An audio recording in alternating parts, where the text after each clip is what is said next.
There was a time when Armie Hammer walked into a room, and the world stopped to stare. Tall, handsome, charismatic, the perfect Hollywood prince. He had the smile of a gentleman, the aura of royalty, and the kind of success most people only dream about. From red carpets to interviews, from magazine covers to blockbuster films, he was the embodiment of the American dream. But in January 2021, that dream shattered into a million haunting pieces. What happens when a man everyone adored turns out to be a nightmare behind closed doors? What if the same hands that held awards also held power and abused it in ways that leave scars deeper than skin? It started with whispers, screenshots floating across the internet like smoke before a fire. Messages so disturbing, so graphic, so beyond imagination that people didn't know whether to scream, cry, or deny. I want to cut off one of your toes and keep it with me in my pocket.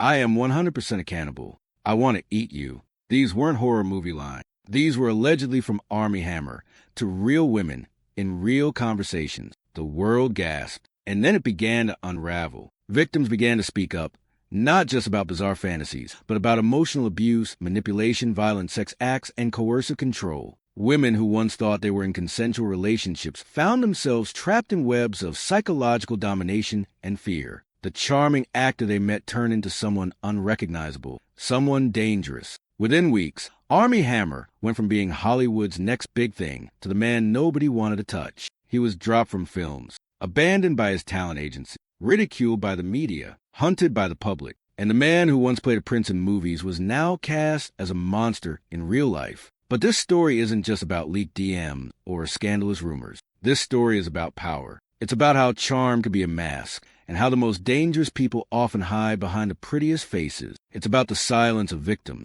the complicity of industries, and the cost of speaking your truth. This isn't just a scandal. This is a tragedy. And tonight, we tell the whole story, the rise and terrifying fall of Armie Hammer, not just for headlines, but for the voices that were almost lost in his shadow. Welcome to the unraveling of a man who once had it all and destroyed it with his own darkness. Armie Hammer didn't rise from the ashes. He was born into fire of wealth, legacy, and expectation. Born on August 28, 1986, in Santa Monica, California, Armand Douglas Hammer was never just some kid trying to make it. He was a great-grandson of oil tycoon Armand Hammer, the kind of billionaire whose name opened doors before you even knocked. The Hammer family was dripping in money, influence, and mystery. His father, Michael Armand Hammer, was a businessman with deep roots in Christianity and control. His mother, Drew, was more quiet, but heavily present in the shaping of her son. Armie grew up in the Cayman Islands and later in Los Angeles, surrounded by privilege, but also by pressure. From a young age, he was expected to shine. Expectations weren't suggestions in the Hammer household. They were laws. He was a legacy, the golden boy, the heir to a name that symbolized wealth and power. But with that came shadows. Later documentaries and testimonies would suggest a darker pattern in the Hammer family of secret silence and deep dysfunction. From his great-grandfather to his father, there were whispers of manipulation, control, and even abusive behavior. And while Armie was a handsome face smiling on TV, some wondered what darkness was passed down through generations. He tried college briefly, but ambition and a thirst for fame pulled him out. Acting called to him, or maybe it was the attention, the applause, the validation. His early roles were small but promising. Then came The Social Network in 2010, where he played the Winklevoss twins with chilling charm and elegance. People began to take notice. Hollywood stood up. Casting directors saw a future A-lister. More roles followed. The Lone Ranger, Call Me By Your Name, The Man from UNCLE, each building the image of a versatile, dashing, talented leading man. On screen, he could be anything. Off screen, he was already everything. Rich, famous, beautiful, married to a beautiful woman, with 2 kids and a dreamy life in Los Angeles. It was too perfect, but perfection can be a prison. And what no one knew,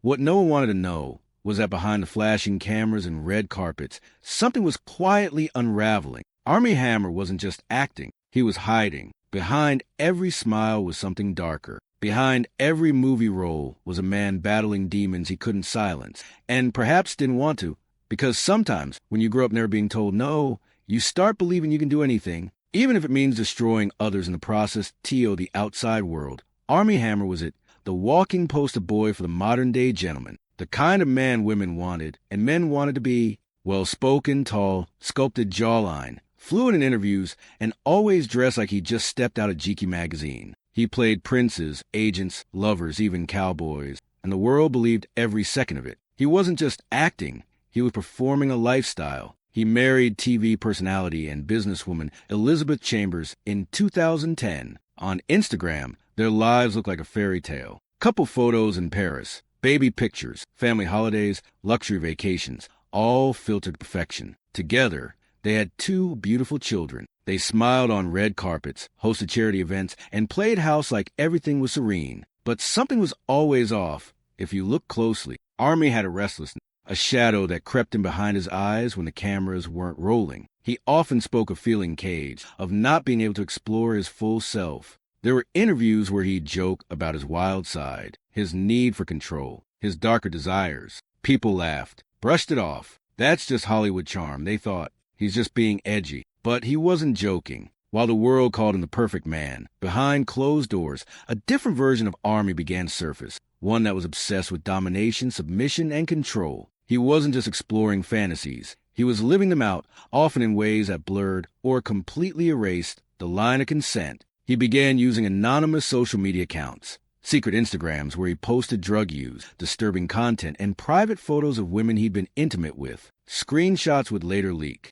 Evidence of behavior that was not just wild, but dangerous. Behind the charm was a man who manipulated emotions as easily as he delivered lines. He knew how to make women feel chosen, special, desired. But once they were hooked, the mask would slowly begin to slip. Several women later described a pattern. It started with affection, deep conversations, grand gesture. Then came the dark requests, the choking, the biting, the cutting, the control. They'd say no, and he'd push further. They'd cry, and he'd call them dramatic. Some said they felt hypnotized, like he was playing a character. And they were just props in his fantasy. The Armie Hammer the world saw was a lie. And the truth, the raw, brutal, disturbing truth, was that behind the tuxedos and tuck smiles was a man spiraling into addiction, obsession, and emotional destruction. Not just his own, but of every woman who crossed his path and trusted him with her heart, and sometimes her body. He was a perfect man, until you realized he was just perfectly hiding the monster inside. When the world finally saw the monster, it began like a digital whisper. An anonymous Instagram account, a handful of screenshots. But within hours, that whisper became a scream heard around the world. In January 2021, an account called House of Effie surfaced, and what it revealed shattered any remaining illusion of who Armie Hammer truly was. The post contained dozens of disturbing direct messages, allegedly sent by Hammer to various women. These weren't flirty texts or risque exchanges. These were messages drenched in obsession, possession, violence, and cannibalism. Yes, cannibalism. I want to eat you. I am 100% a cannibal. I want to break and use your bones. I want to cut off one of your toes and keep it with me. People stare at their screens, frozen. Was this real? Was it a sick joke? Some dark satire? But the more that came out, the harder it became to deny. Multiple women came forward, each with similar messages, similar stories, similar wounds, not just physical, but emotional, psychological, spiritual. These weren't isolated incidents. They were a pattern of a man who lured women into intense relationships, only to psychologically dominate them, who used BDSM not as a mutual agreement between consenting adults, but as a weapon to control, humiliate, and traumatize. Women described being choked without consent, being tied up, cut, degraded, forced into silence. But it wasn't just the physicality that broke them. It was the emotional manipulation, the way he'd shower them with affection, then withdraw it coldly, the way he'd tell them they were perfect, and then tell them they were nothing.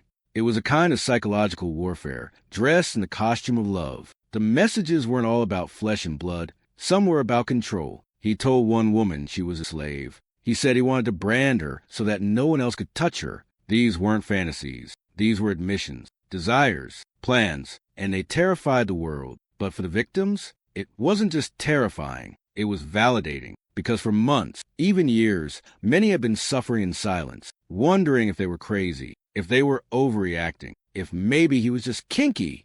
Now, they realized they weren't alone. They weren't insane. They were survivors. The press exploded. The headlines were relentless. Armie Hammer accused of cannibalism. Hollywood's dark secret. BDSM or abuse? It became a media circus. But behind the chaos were real women.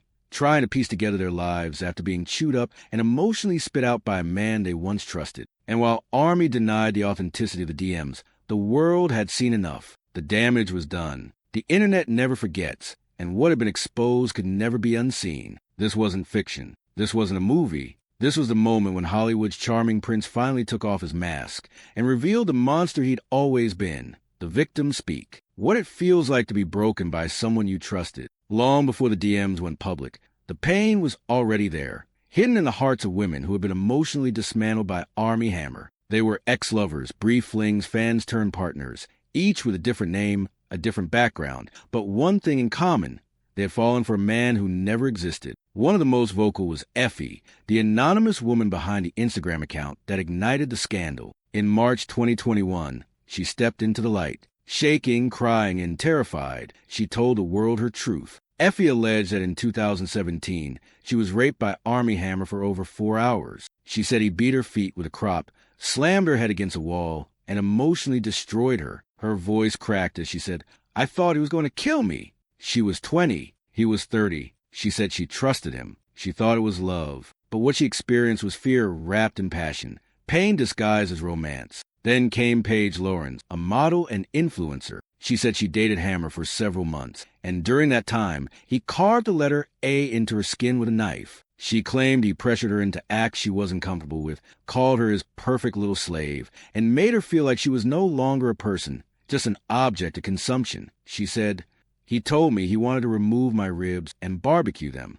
She laughed nervously in interviews, but it was a kind of laugh that covers trauma. Another woman, Courtney Vucekovich, described being love-bombed, smothered with affection at first, only to be manipulated and discarded like trash once he got what he wanted. She said she lost weight, lost herself, and nearly lost her mind. She explained, "He quickly grooms you in the relationship. He's a very charming, very charismatic, very handsome man. But once that mirage fades, you're just left with this hollow, terrifying control." None of them wanted fame. None of them expected sympathy from the world. They wanted truth. They wanted healing. And most of all, they wanted other women to know this isn't love. Armie never responded to these women directly. Through his lawyers, he denied everything. All interactions were consensual, his team claimed. They pointed to text, to silence, to ambiguity. But trauma isn't always loud. And consent isn't valid when it's given under pressure, manipulation, or fear. These women weren't chasing headlines. They were chasing themselves, the parts of them lost in the chaos of someone else's fantasy. And as they pieced together their brokenness, the world began to see what was truly left behind in the wake of Armie Hammer's charm. Shattered hearts, burning shame, and voices that finally refused to stay silent. From red carpets to radio silence, Hollywood has a long history of turning a blind eye until silence is no longer profitable. For years, Armie Hammer was a studio darling. With his all-American looks, prestigious family background, and respectable marriage, he was the kind of actor directors loved and brands trusted. His resume glittered with mainstream and indie success. From Call Me By Your Name, a film that won hearts across the globe, to high-budget projects like Death on the Nile and The Lone Ranger. But scandals, especially the kind soaked in sex, violence, and cannibalistic undertones, don't fade in the age of the internet. They go viral, they spread, they burn. And when the screenshots broke and the victims came forward, Hollywood panicked, not out of morality, but money. The first domino fell quickly. In January 2021, Armie was dropped from Shotgun Wedding, a romantic comedy. He was set to star in alongside Jennifer Lopez. The reason? The media frenzy surrounding his personal life. In other words, too much bad press.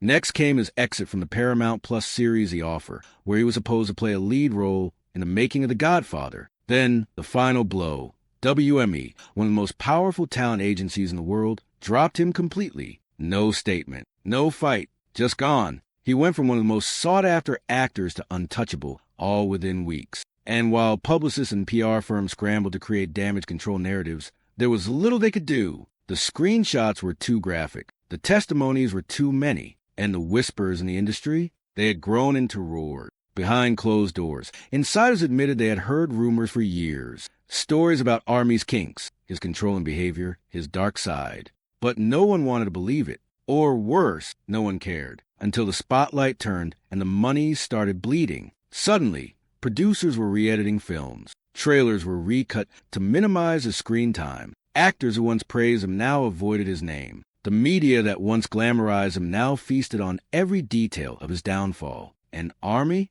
He disappeared. No interviews, no public apology, just silence, followed by reports that he had checked into a rehab facility for addiction, trauma, and sex-related issues. Some called it a PR move. Others said it was the first honest thing he'd done. But the truth is, this wasn't just about a man losing his career. This was about an industry that helped build his mask, and then, in the blink of an eye, shattered it to protect itself. The studios didn't cancel Armie Hammer because they were shocked. They canceled him because they finally couldn't afford not to, when power isn't just a privilege, it's a weapon. Armie Hammer wasn't just an actor. He was a product of power, privilege, and a culture that rewards charm over character. He came from generational wealth, Hollywood royalty, and a name that carried weight before he ever stepped on set. From the moment he could walk, he was told he was special, that he could have anything, do anything, be anyone. And that kind of upbringing doesn't just create confidence. It creates entitlement, a sense of invincibility, a belief that the world is yours and other people,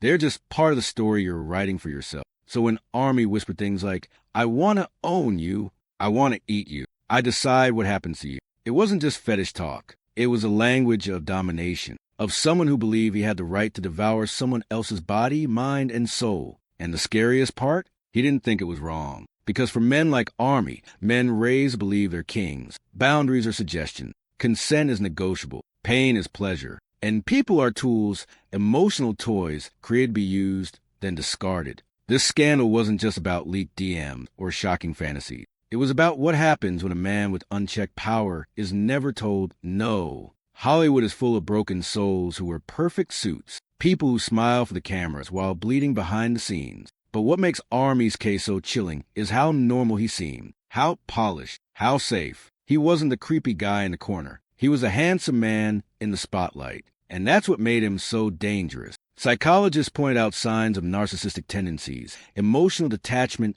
sexual addiction, and predatory grooming. But this wasn't just about diagnoses. It was about damage, the kind that ripples from one life into many, the kind that doesn't heal with therapy alone. Every victim spoke of confusion, shame, a deep sense of being hollowed out emotionally. They trusted him. Some loved him. And he used that intimacy, that vulnerability, as a leash. What the scandal forced the world to confront wasn't just the darkness of one man. It was the system that allowed him to flourish, the silence, the complicity, the glamorization of toxic masculinity wrapped in designer suits. Because for every Armie Hammer, there are dozens more, hidden behind perfect smiles, perfectly timed interviews, and perfectly curated Instagram posts. And until society stops confusing charisma with character, this won't be the last story like his. The psychological fallout didn't just destroy his career. It exposed the cracks in all of us, our obsession with fame, our blindness to red flags, and our willingness to look the other way until the blood is on our screens.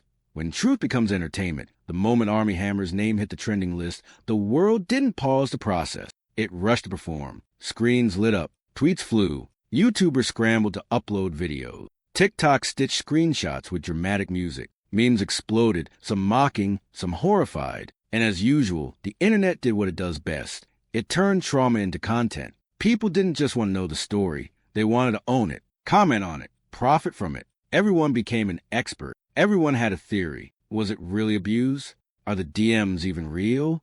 Maybe the girls were just into rough stuff and changed their minds? And somewhere in the chaos, the women, the survivors, got buried again. For every voice that said, "I believe you," there were 10 more saying, "You should have left," or "You just want clout." It was heartbreaking. Some people, especially hardcore fans, refused to believe the story. They called it a witch hunt. They said it was cancel culture gone too far. They flooded comments with "Free Armie" and insisted the media was exaggerating. But this wasn't exaggeration. This was excavation of years of hidden abuse, pain, and manipulation. Others went the opposite direction. They reveled in his downfall, not out of justice, but cruelty. Cannibal King memes, "Call Me by Your Knife" parodies, joke after joke, as if the scandal was some sick new Netflix show. But these weren't just plot twists. These were real lives. The media, always hungry for blood, ran with every angle. Psychological profiles, ex-lover interviews, career predictions. One moment, it was Armie's history with drugs. The next, it was his family's dark past. The narrative shifted so quickly that people forgot there were actual survivors still trying to heal. Even the Me Too movement felt conflicted. Some feminist spaces weren't sure how to process kink, consent, and emotional abuse wrapped in BDSM language. Some victims said they felt invisible, like their trauma wasn't dramatic enough to count. And then, silence. The stories stopped trending. The media moved on. The world clicked next. But for the victims, there was no next. They were left with the aftershocks, the shame, the therapy bills, the online harassment. While the public debated whether the story was too much or not enough, they were just trying to breathe again. This scandal revealed something ugly, not just about Armie, but about us. Our addiction to scandal, our inability to sit with discomfort, our need to turn everything into entertainment, even pain. We wanted justice, but we also wanted drama. And in that twisted overlap, humanity got lost. Redemption, silence, or just another reinvention. After the headlines faded and the world looked away, Armie Hammer didn't vanish. He retreated, not into prison, not into accountability, but into the gray area, the space between scandal and silence where many powerful men go to weigh out the storm. Reports surfaced that he checked into a treatment facility in Florida in May 2021, a high-end rehab center for sex, drugs, and trauma. Sources claimed he stayed for months. Some whispered it was genuine. Others said it was calculated, a reputation repair move before trying to inch back into the public eye. Then, for a while, nothing. He was seen working at a hotel in the Cayman Islands, reportedly selling timeshares. Social media exploded again. From Hollywood to hospitality, the headlines teased. But beneath the mockery, a more important question echoed. Was this his fall or his rebrand? By 2023, Armie gave his first official denial in an interview. He admitted to being emotionally abusive, but maintained that all encounters were consensual. He didn't apologize to any specific victim. He didn't take full ownership. It was damage control, not soul-searching. The question now isn't where he is, but who he's becoming behind the curtain. Because in today's world, redemption is just a few good interviews away. A comeback is a carefully curated image shift, a podcast appearance, a documentary, maybe even a book deal. We've seen it before, over and over. The cycle of scandal, silence, then slow reinvention. Will Armie Hammer try to act again? Will Hollywood let him back in? Will the public forget if the spotlight is bright enough? The scariest part is, maybe, because the world doesn't cancel abusers. It pauses them. It shelves them until we're bored enough to forgive or distracted enough to forget. But while he plans whatever comes next, the women he hurt are still living with the aftermath. Therapists, triggers, lost trust, lost years. No red carpet, no reinvention, just recovery. And in that contrast between the silence of survival and the noise of potential redemption, we're reminded of something chilling. Fame protects, power delays consequence, and the line between justice and forgiveness is often blurred by money, media, and time. Armie Hammer isn't in jail. He hasn't been convicted. He's just somewhere out of sight, waiting to be welcomed back. But some stories, some wounds, don't need sequels. They need closure. And maybe the most powerful thing we can do is not give him a stage to perform on again. Pain, power, and the cost of silence. This isn't just a story of a man who fell. It's the story of what happens when the world refuses to see, until it's too late. Armie Hammer was a mirror, not just of himself, but of the system that made him, protected him, enabled him. He was the golden boy in a kingdom built on secrets. A charming face in a culture that confuses confidence for character. He didn't just hide his darkness. He fed it. And the people around him, they looked the other way. Because monsters don't always growl. Sometimes they whisper. Sometimes they smile. But behind that smile, there were women losing pieces of themselves. Bit by bit. One DM at a time. One manipulation at a time. Until they couldn't recognize who they were anymore. And when they finally spoke, they weren't met with open arms. They were questioned, judged, ridiculed. Because even now, even in the age of awareness, we still ask survivors to prove their pain. We ask, why didn't you leave?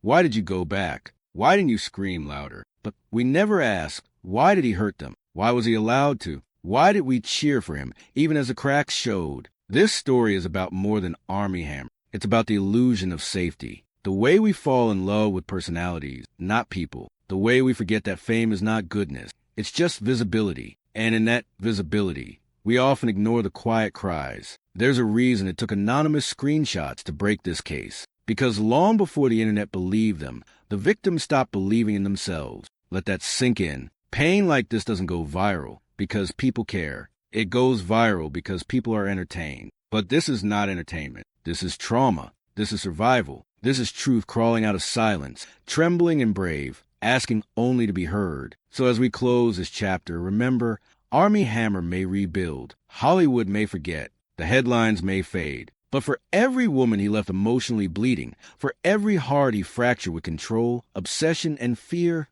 there's a story. And stories deserve to be told. Not for fame, not for revenge, but for the ones still too scared to speak. The ones who think no one will believe them. The ones who need to know you are not alone. This isn't just a fall of a man. This is a rise of the voices he tried to silence. And that is where the real power lies.